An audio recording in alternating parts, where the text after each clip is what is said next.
Oh, there you are, YouTube. Doodaloo, doodaloo, doodaloo, doodaloo, doo.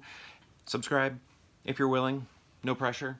Um, so I was watching Ozark. I've mentioned this in some videos that I've been watching the show Ozark on Netflix. Jason Bateman is in it. Laura Linney. Other people. Jason Bateman actually directed a lot of these episodes and had a major part in it, in the story too, if I remember correctly. But this show, I guess this is like a series review.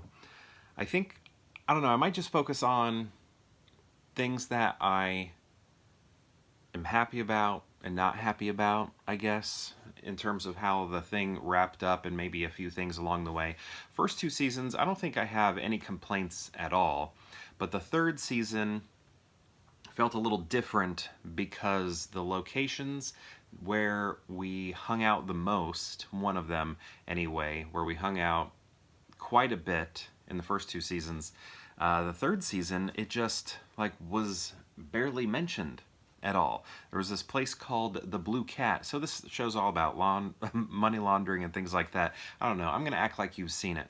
But the Blue Cat, that like restaurant diner thing, was prominent in those first two episodes, but then they just, first two seasons, but then they just sort of like got rid of it. And then they started mentioning it in the last season, the fourth one, every once in a while. But the third one, it was like, was it even mentioned? And were they still using it? And if they were, why weren't they laundering money through it? Instead, they were just doing it through the casino. There was also a strip club called Lickety Splits, which I think was mentioned maybe like once during that season.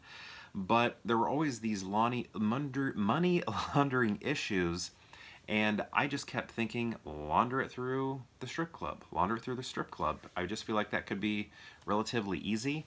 Maybe not, but I just don't know why that wasn't happening. And same thing through the Blue Cat.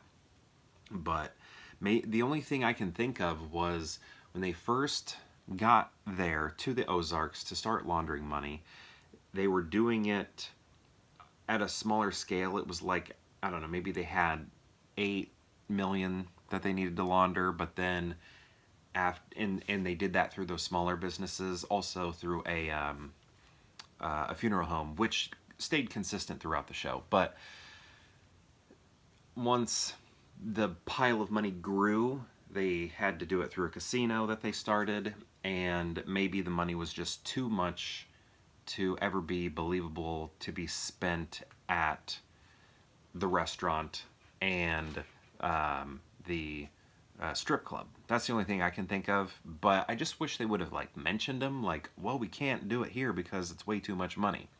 Or, well, we can get a portion of it done here, but we still need to do this over here at the casino. I think that needed to be mentioned a little bit, because the whole time, I'm sure people were screaming at the screen, do it at the strip club, do it at the Blue Cat. Also, there's so much talk about the busy season, the busy season, the busy season, and we see the busy season in at least the first season, or maybe the second one also, busy season of the Ozark Lake, like when out-of-towners come in and vacation there. That's what I'm talking about with busy season. But then I feel like we never really got a look at the busy season ever again, and those are some really cool visuals when the lake was full of people and boats and people at the bar, and even when the casino opened, it never felt that busy.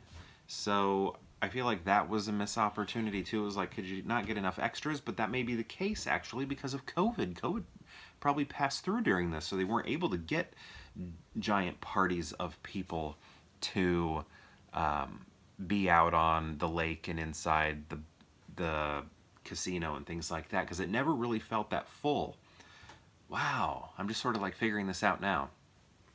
But anyway, when it comes to how how the show ended and how I feel about it, I guess I like the ending that I got, but it's not the one that I wanted, because I wanted everything to be just like perfect. The family, they get out of the business of laundering money, yet they have these legitimate things that they have created, and then they can go live a happy, legitimate life. And then you have the character of Ruth Langmore, somebody that they sort of take under their wing while they're there, put her in danger, basically get her entire family killed and things like that. And you just want her to, spoilers happening here, you want her to live a life worry-free and, you know, crawl out of the situations that she's been in and finally get a leg up in the world. And she lost everybody except one of her cousins. And spoilers, they kill her at the very end. And you kind of see it coming because they give you this wonderful life set up for her. And it's like, all right, she finally got everything in place, you know, to have a successful life. And it's like, well, they've shown us this, and there's a lot more episode left, so it's clear they're gonna take this away from us. They're gonna take it away. So we saw it coming. If you know, you've seen enough TV and movies, you know that setup when it's happening, that if it's not happening at the very end, it's gonna be taken away. So it was taken away, and I just didn't want that to happen. I didn't. I wanted the characters that I love to make it out. Just, I mean, Marty and his kids, and Marty's played by Jason Bateman. Marty and his kids, Laura Linney, she sort of turned a new leaf there at the end. I was thinking she's going to have to go at some point. But, you know, I know you can't do that with shows, but like the family and Ruth Langmore, I wanted them to all make it at the end and have happy endings, but it's not that kind of show. For Ruth Langmore, it was a tragedy. For the Birds, that's Jason Bateman and Laura Linney's family, the Birds, they've sort of created this once you're in, you can't get out, so you might as well embrace it sort of life. And I think that's what they did. And everybody that they care about outside of their family just like didn't make it. And those that did, maybe hanging on, probably won't beyond that. So I don't know, it was just kind of sad, kind of depressing. Just, I thought it was a good ending, but I also like happy endings. So good show though. If you haven't seen Ozark, watch it. The ride is great. I just like spoiled everything, so I apologize. But yeah, it's good. I don't know if I'll watch it again. Just don't have that sort of time anymore. But it's one that I probably would when I had more time. So yeah, great show. I remember it won a bunch of awards. Well deserved. I hope this last season wins a bunch of awards because it was very good. Very good. But yeah, that's my, I guess, series review. Stuff I wasn't too big on, stuff I was. But overall, like, those first 2 seasons were perfect.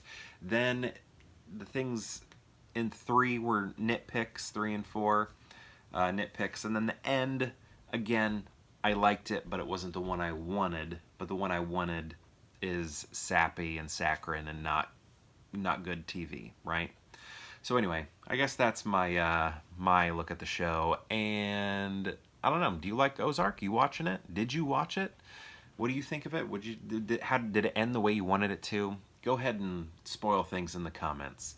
And perhaps I'll see you tomorrow for more Pure Hangout.